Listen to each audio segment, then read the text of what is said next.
Hey Doyle, hello everybody. Thanks for being here, and thanks for sitting on the other side of the desk tonight, Doyle.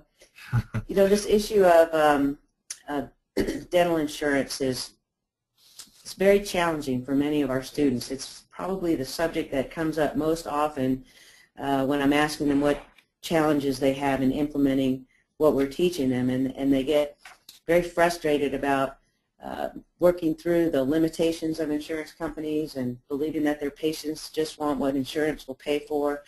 And yet when I've talked to you about it over the years, you've always remained positive about it, and I would like you to share with the group tonight how you have been able to remain independent from insurance contracts and at the same time having your patients respond positively. How do you do that? Well, Joan, you know, I do feel it's got to be positive, and I guess to preface that, I want to let everyone know that for a year when I began my practice, I worked in another practice part-time as I was starting my own practice. And so I had a year experience in a practice that was completely insurance dependent, and it was just a rat race. And I knew early on that I would really regret being a dentist if I ever practiced that way. The other thing I want to really start out with, so I had a really bad experience, and I was starting my practice differently. But what really makes the difference, and before we talk about insurance and benefits and terminology, if I had one thing today to tell you, is to do a great exam.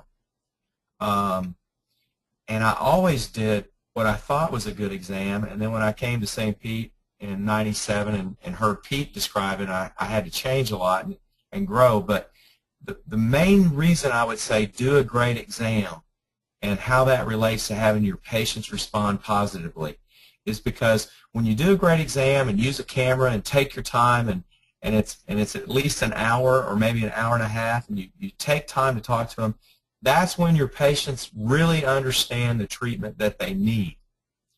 And that's also when they make the decision that, you know, I'm the person they want to give that treatment that they need. So before we really talk about terminology, do a great exam. Well, Doyle, one of the things that I hear regarding the exam is, well, how can I take the time to do the exam when the insurance company will only pay, you know, a minimum reimbursement for the exam, and so I can only do 15 minutes? How do you overcome that?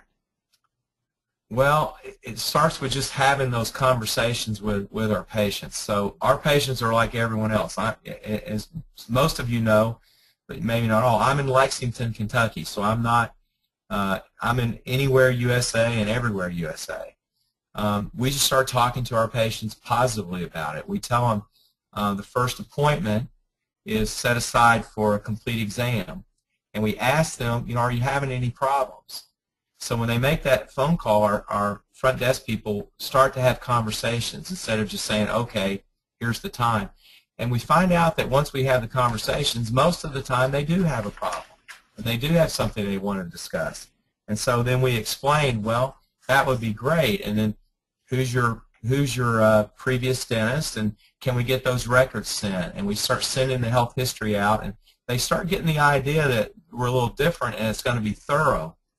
And so our secretary, front desk person will say, you know, we allow an hour for that because what we found is the first time you're going to want to meet Dr. Freano, he's going to want to meet you, and there's a lot of issues to cover, and how does that sound? And they go, great, usually. And sometimes they say, well, am I going to get my teeth cleaned then?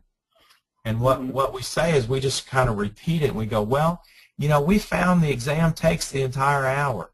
Now, in the future, we're going to always update that exam, and we'll clean your teeth in an hour in the future. But what Dr. Freano's found out, he wants to talk to you about that sensitive tooth or discuss with you the problems you're having with your bite or the pain you're having with your joint. And, you know, almost always they say, okay, that sounds great. Every now and then a few don't, but almost always they like that. Joan, if I had another real big concept, is we really spent a lot of time training each other, talking to each other about being sure we talk to our patients about what we do instead of what we don't do. And that's just really changes the conversation from when people say, well, am I going to get my teeth cleaned? Well, here's what we do. You know, do you participate with insurance? Well, here's what we do. You know, of course we're going to help you with your insurance. We're thrilled that you have it. You know, Dr. Freano's independent of your insurance contract, but can we talk about it?